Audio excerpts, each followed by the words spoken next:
দর্শক, আমি ফারিয়া আহমেদ তন্নি স্বাগত জানাচ্ছি বাংলাদেশের খবর হেডলাইন হাইলাইটসে। চলুন দেখে নেই আজকে দেশের প্রথম সারির পত্রিকাগুলো কি কি শিরোনাম করেছে।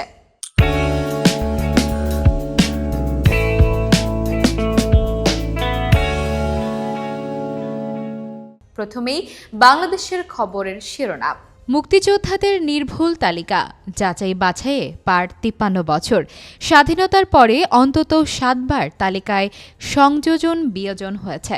মুক্তিযোদ্ধাদের মর্যাদা অক্ষুণ্ণ রেখেই সরকার গ্রহণযোগ্য তালিকা করছে। ভুয়া মুক্তিযোদ্ধাদের তালিকা হচ্ছে শিগগিরই। মুক্তিযুদ্ধ বিষয়ক উপদেষ্টা। মহার্ঘ ভাতা পাবেন সরকারি চাকরেরা, সচিব থেকে পিয়ন পর্যন্ত সবাই পাবেন এই ভাতা। পেনশনভোগীরাও পাবেন ভাতা। বঞ্চিত ৭৬৪ কর্মকর্তা পদমর্যাদার সঙ্গে পাবেন আর্থিক সুবিধা। বঞ্চিত কর্মকর্তাদের অবস্থান তোপের মুখে জনপ্রশাসন সচিব। তাদের মান মর্যাদা দেয়া হবে, ঠিক পদোন্নতি নয়। বেড়েছে ঠান্ডাজনিত রোগ, শীতে বেশি ভুগছে শিশু। সারা দেশে ঠান্ডাজনিত রোগে মারা গেছে ১৯ এবং চিকিৎসা নিয়েছে ৮৫,৪৬৯ জন। বেশিরভাগ শিশুই ভাইরাস ও ব্যাকটেরিয়ায় আক্রান্ত। ডক্টর নাবিলা আকন্দ, সহকারী অধ্যাপক, বাংলাদেশ শিশু হাসপাতাল। হাইকোর্টে প্রতিবেদন দাখিল, বেক্সিমকোর কাছে দায় ৫০,০০০ কোটি টাকা। বাংলাদেশের খবরের শেষের পাতায় রয়েছে রোহিঙ্গা জনগোষ্ঠীর উন্নয়ন পরামর্শে ব্যয় ৪.৫ কোটি। পরামর্শক ব্যয় নিয়ে প্রশ্ন তুলেছে কমিশন। প্রকল্পের মোট প্রস্তাবিত ব্যয় ৬৯৩ কোটি টাকা। খামারে ডিম মুরগির উৎপাদন বন্ধ ঘোষণা। ৫০ লাখ লোকের কর্মসংস্থান সমৃদ্ধ এ খাত মারাত্মক ঝুঁকিতে। পাকিস্তানে রপ্তানি হবে বাংলাদেশের ঔষধ। বাংলাদেশ ঔষধ শিল্পে বেশ ভালো অবস্থানে আছে পাকিস্তান হাই কমিশনার।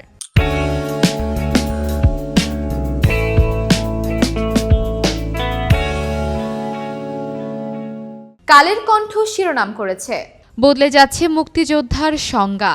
সক্রিয়ভাবে মুক্তিযুদ্ধে অংশগ্রহণকারীরাই হবেন বীর মুক্তিযোদ্ধা। বিভিন্নভাবে সহায়তাকারীদের যুদ্ধ সহায়ক করার প্রস্তাব। মুক্তিযোদ্ধাদের সর্বনিম্ন বয়স ১২ বছর ৬ মাসের বদলে ১৩। বয়সের ভিত্তি ১৯৭১ সালের ৩০ নভেম্বরের বদলে ২৬ মার্চ। অর্থনৈতিক মুক্তি মেলেনি এখনও সমাজে বৈষম্য। বিজয়ের ৫৪ বছর। মুক্তিযুদ্ধের ৫,৫০০ কোটির প্রকল্পে দুর্নীতি লুটপাট।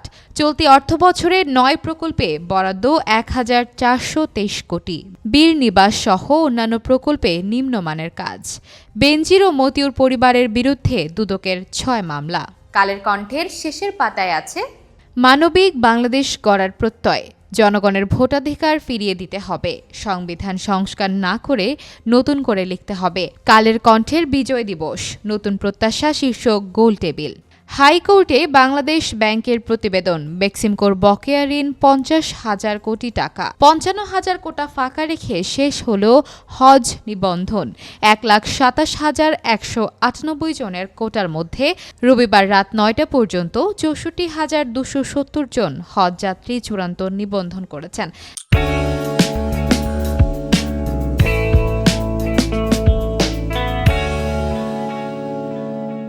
প্রথম আলোর আজকের শিরোনাম।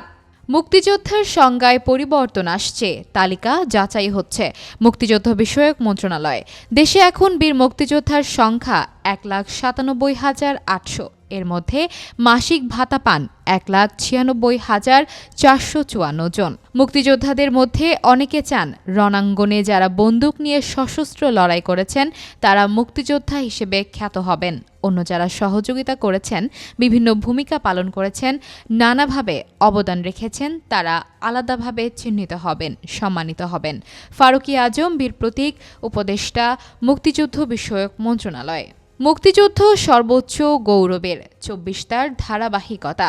৭১-২৪ কথোপকথন। একজন মুক্তিযোদ্ধা ও গণ অভ্যুত্থানের দুজন সংগঠকের আলাপচারিতায় উঠে এলো মুক্তিযুদ্ধ ও গণ অভ্যুত্থানের প্রেক্ষাপট ও আকাঙ্ক্ষার কথা। কারো লাশ রেললাইনে, কারো নদীতে। গুমের পর লাশও গুম।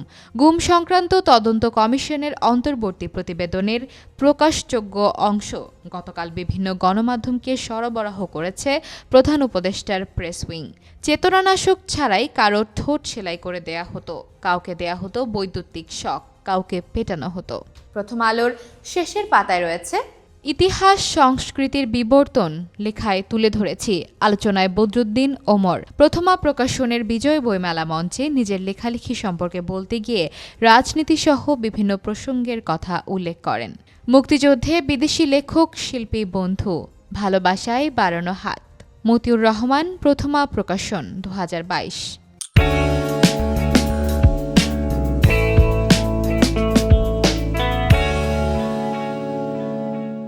বাংলাদেশ প্রতিদিনের প্রথম পাতার শিরোনাম, রাষ্ট্র সংস্কারের নতুন অধ্যায়, মহান বিজয় দিবস আজ। সবকিছু এখনও বেহাল, শিক্ষা, স্বাস্থ্য, নাগরিক সেবা, প্রশাসন, অবকাঠামো। মানুষ গুমের ভয়ঙ্কর পদ্ধতি, গুম কমিশনের প্রতিবেদনে তথ্য।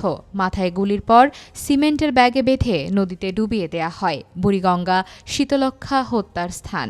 আছে লাশ ট্রেনের নিচে ফেলার নজির। স্পর্শকাতর অঙ্গে বৈদ্যুতিক শক সহ নির্যাতন, মিথ্যা মামলার শিকার অনেকে। এছাড়া বাংলাদেশ প্রতিদিন শেষের পাতায় দিয়েছে দালালের মাধ্যমে ঢুকছে রোহিঙ্গা, এক যুগ পর বিআরটি লেন চালু। প্রতিদিন সকাল 6টা 45 থেকে রাত 9টা পর্যন্ত চলবে বাস। 3 গ্রামে তুল কালাম, মাইকে ঘোষণা দিয়ে সংঘর্ষ, আহত শতাধিক।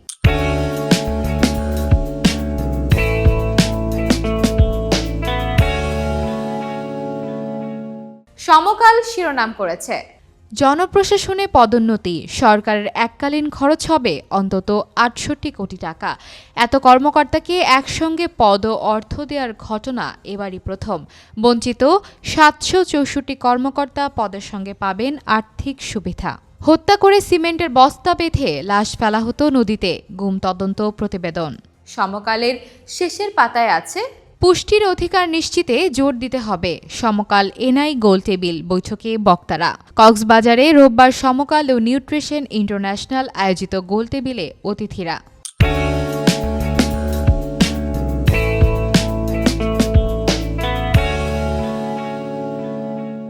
যুগান্তর শিরোনাম করেছে বেক্সিমকোর দায়, বিভিন্ন ব্যাংক ও আর্থিক প্রতিষ্ঠানে 50,000 কোটি টাকা।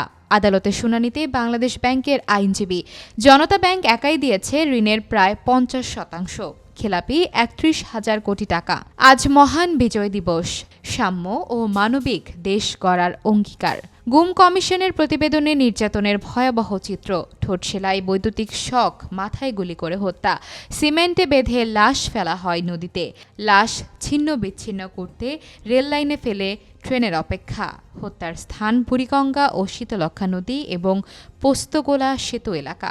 এছাড়া যুগান্তরের শেষের পাতায় আছে সফটওয়্যার অটোমেশনে নতুন জটিলতা, ভূমি সেবায় মানুষের সীমাহীন ভোগান্তি। নামজারি খাজনা পরিশোধ করা যাচ্ছে না, বেশি বিপদে অসুস্থ রোগী ও বিদেশগামীরা। বিপুল অবৈধ সম্পদ অর্জন, বেনজির মতিউরের বিরুদ্ধে দুর্নীতির 6 মামলা। হজ নিবন্ধন শেষ, কোটার 60,000 খালি। নিবন্ধনের সময় আর বৃদ্ধি করা হবে না, যারা করেছেন তাদের নিয়ে হজের কার্যক্রম শুরু করা হবে।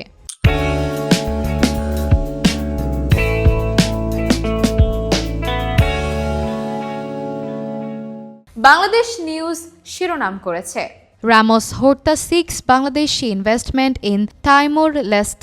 Dhaka-Delhi relation continue to grow. East Timor President assures support for resolving Rohingya crisis. His Excellency has assured us as an ASEAN member that he will try his best to make sure that ASEAN supports us in the Rohingya issues.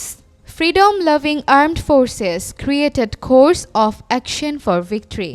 How many months does the interim government need to repair the state?